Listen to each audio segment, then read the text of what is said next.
Hello दोस्तों। आज हमारा ये दूसरा लेसन ख़त्म हो जाएगा। जब तक ख़त्म नहीं होगा हम तब तक पढ़ाएंगे, चाहे जित वीडियो चाहे आधा घंटा की बने चाहे 1 घंटा की बने, इससे मतलब नहीं है। आज लेसन ये ख़त्म करना है और जब आप लोग इसको लिख के दिखा देंगे तब हम अगला लेसन स्टार्ट करेंगे। नहीं तो आपकी वीडियो तब तक कोई भी एक एक बच्चा दिखा देगा कहाँ पे तो अगला लेसन स्टार्ट कर देंगे, नहीं तो हम रोक के रखेंगे। ठीक है। तो अभी तक आप हमारे चैनल पे नए हैं तो हमारे चैनल सब्सक्राइब कर लेंगे और हमारी वीडियोज़ को अगर आपको अच्छी लगती हैं तो आप इन्हें लाइक किया करें और अपने दोस्तों के पास शेयर किया करें। तो चलिए स्टार्ट करते हैं। हमने काफ़ी ऊपर देख लिया था, आज हमें पढ़ना था आसवन विधि, डिस्टिलाइजेशन कैसे होता है, इसका सिद्धांत क्या होता है, क्यों करते हैं इसको।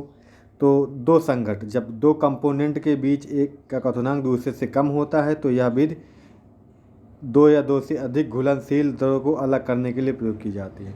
जैसे दो द्रव हैं, दो लिक्विड हैं कोई, जैसे मान लो हम लिक्विड हैं, एक का क्वथनांक अलग है एक का क्वथनांक अलग है। ये इसका क्वथनांक है 100 डिग्री सेल्सियस मान लो जल का, एक का है 120 105 मान लो। तो हम अगर गर्म करेंगे, ये दोनों चीज़ें मिली हैं आपस में, अगर इसे गर्म करेंगे तो क्या होगा, ये 100 पे तो उड़ जाएगी, 100 डिग्री सेल्सियस रखेंगे हम टेम्परेचर तो ये निकल जाएगी बाहर, और जो लेट जिसका क्वथनांक अधिक है वो रुकी रहेगी। कोई चीज़ उबलने लग रही है ना, जिस ताप पे उबलने लगती है, उबलने लगी मतलब वाष्प में बनने लगी, वो उबलेगी तभी तो वाष्प बनेगी। पहले क्वथनांक जिस क्वथनांक पे अगर क्वथनांक वाले टेम्परेचर पर कोई चीज़ गर्म करती तभी तो वाष्पीकरण होता है। समझ गए। तो वो चीज़ आसानी से अलग हो जाएगी और एक का क्वथनांक ज़्यादा था तो वो चीज़ अभी नहीं उबलेगी, दूसरी उबलेगी, उसका वाष्पीकरण हो जाएगा, उसे दूसरी जगह इकट्ठा कर लेंगे और ये चीज़ अलग हो जाएगी, ये चीज़ अलग हो जाएगी। समझ गए। यही किया जाता है इसमें। इसके लिए क्या क्या चाहिए हमें, क्या क्या करते हैं देखो। जैसे इसमें फिगर में बना है, एक ताप मापी है टेम्परेचर नापने के लिए ना, कैसे जानेंगे, फ्लास्क लगा है, एक जल जल निकास लगा है, जल संघनन जैसे वाटर यहाँ यहाँ पे इकट्ठा कर ले रहे हैं, एसीटोन और जल का मिश्रण ले लिए हैं हम।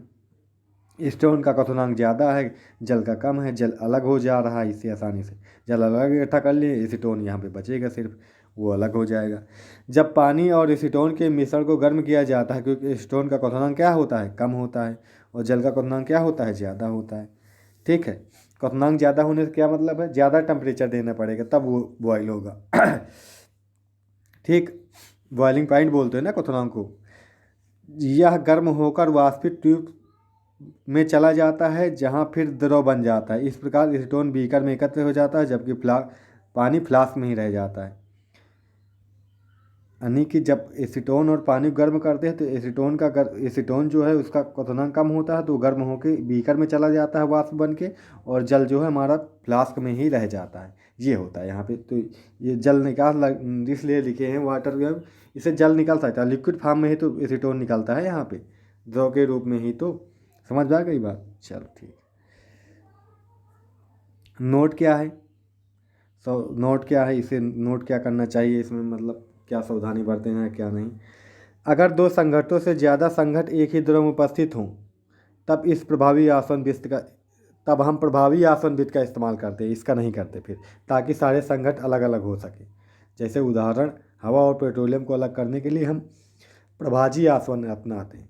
ठीक है, ये वाली वित्त नहीं अपनाते। सिर्फ दो के लिए इस्तेमाल करते हैं इसको। अच्छा ठीक, इतना याद रखना। ये सब लिखने की ज़रूरत नहीं है। ठीक, ये सब छोड़ो, ये सब छोड़ो।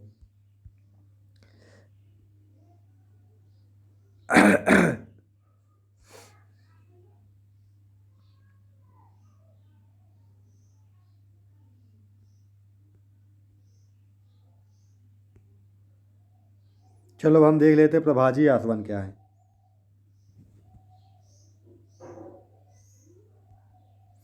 तो प्रभाजी आसवन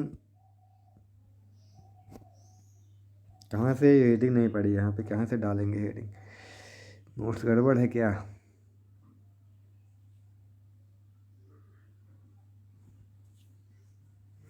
चलो यहीं से डाल लेते हैं, यहीं से डालेंगे हम। यहाँ से लिखने के लिए यहाँ के पहले हम क्या डालेंगे हेडिंग, प्रभाजी प्रभाजी आसवन हेडिंग डाल लेंगे यहाँ से। हेडिंग डाल के यहाँ से लिखेंगे, ठीक बेटा जी, यहाँ से, ठीक है। चलो यहाँ से लिखेंगे क्या है, पेट्रोलियम को पैराफिन मोम, एक तरह क्या होता है, पैराफिन मोम होता है, मोम से पृथक किया जाता है।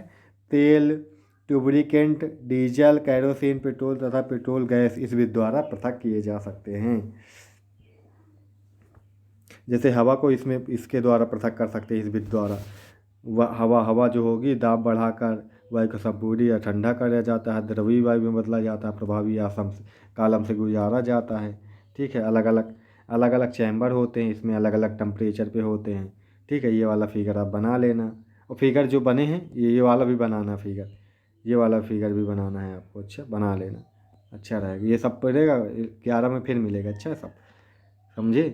तो हवा वाली विधि ये वाली लिख लेना आप, कैसे इसके द्वारा पृथक की जा रही।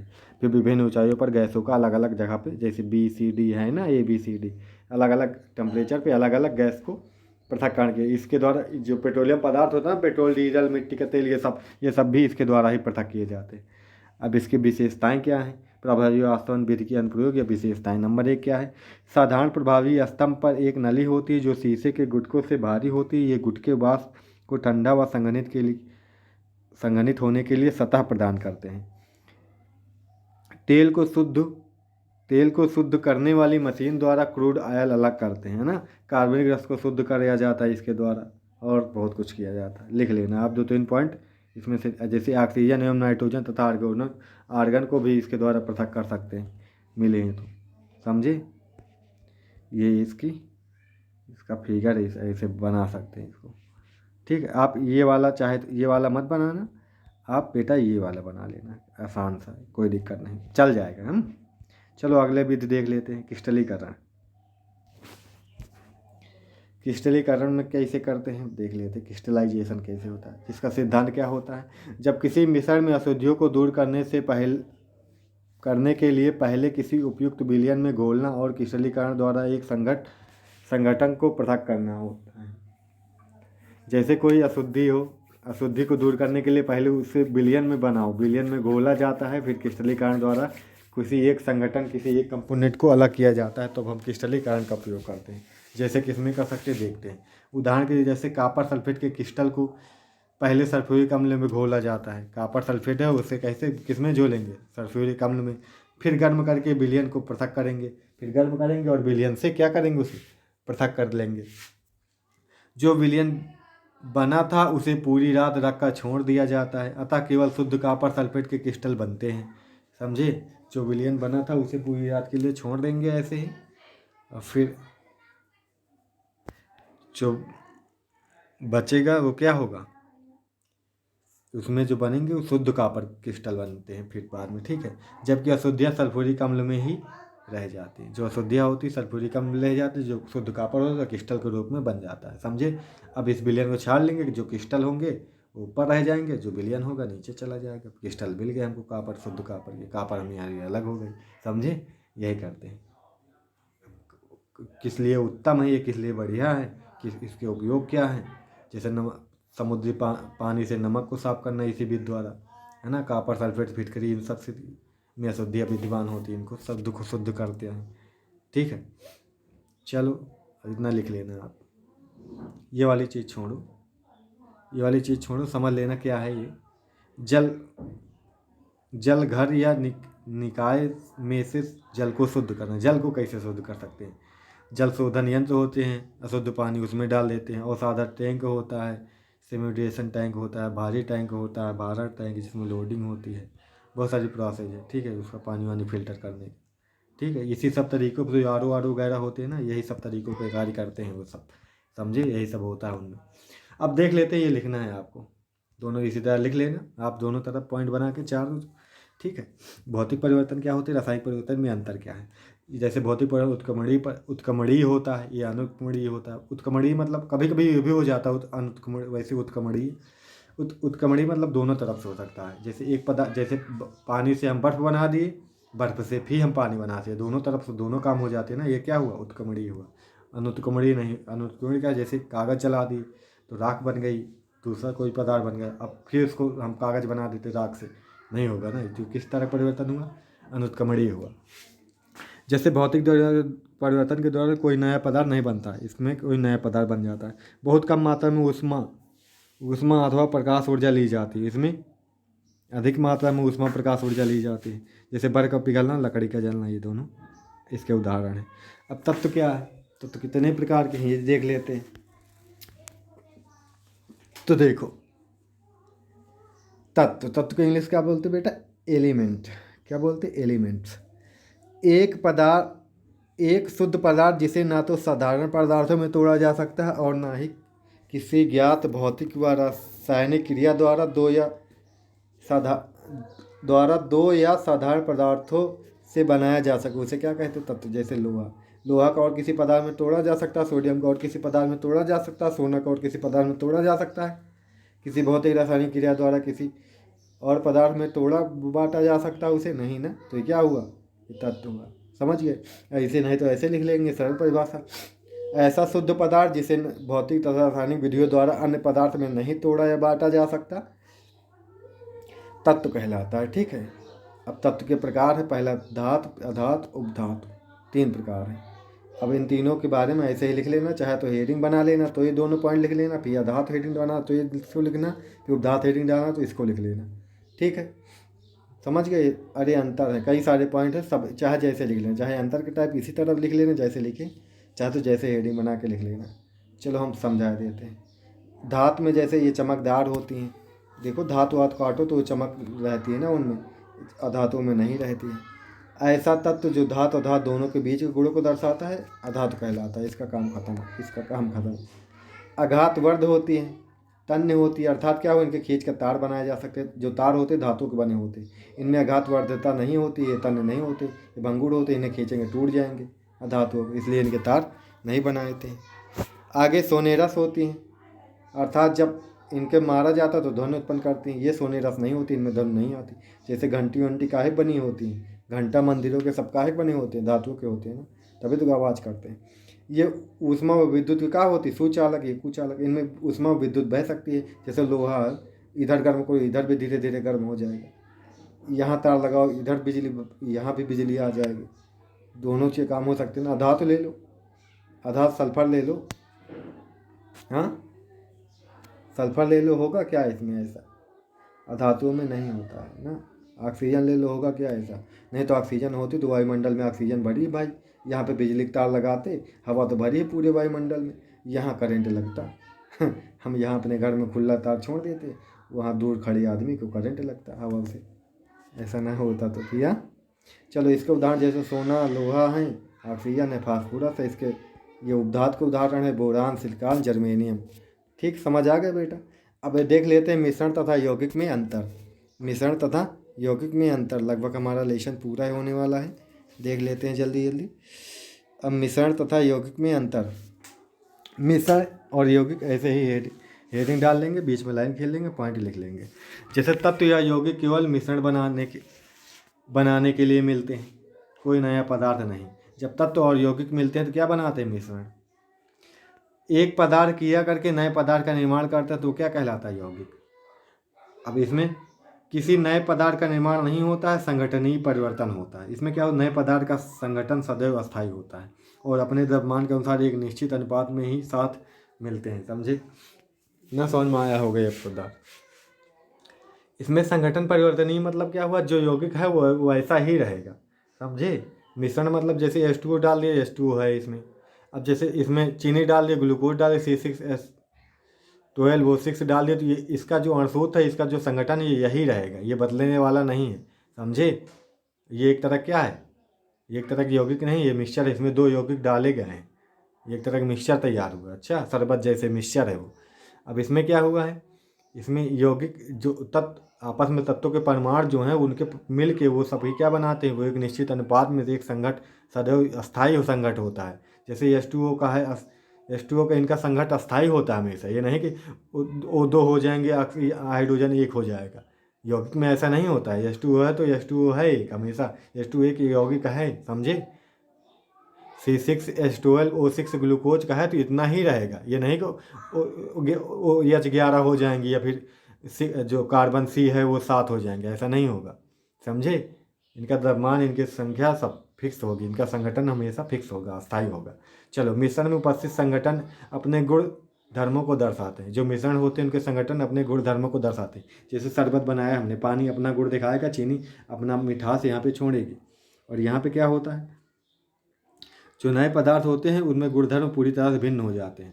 जैसे हाइड्रोजन का गुण अलग है, ऑक्सीजन का गुण अलग है, दोनों मिलकर H2O बनाते हैं, तो H2O का गुण एकदम अलग है, इन दोनों से भिन्न है एकदम, है ना। अब जैसे अब मिश्रण होता है, अब चीनी है, चीनी की मिठास गुण है, तो शरबत मिला दिया जाए, शरबत भी मिठास होता है, इसमें भी अपना गुण दिखा रही है चीनी ना।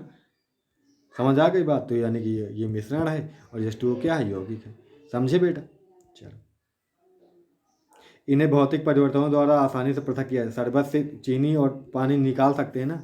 देखो, घोटी शक्कर सुना होगा ना आपने, इसको गर्म किया जाता है तो पानी उड़ जाता है, चीनी बच जाती है, अलग हो जाता है। लेकिन इसे किसी भौतिक परिवर्तन, रासायनिक परिवर्तन के द्वारा पृथक, इसे इनके घटकों केवल रासायनिक और भौतिक परिवर्तन द्वारा ही पृथक किया जा सकता है। इन्हें भौतिक द्वारा, इन्हें रासायनिक और वैद्युत रासायनिक अभिक्रिया द्वारा, ठीक है। जैसे लोहा तथा गंधक का मिश्रण, जैसे गंधक लोहा आपस में क्रिया करके आयरन सल्फाइड बनाते हैं, ठीक है। आयरन सल्फाइड एक तरह क्या है, यौगिक है।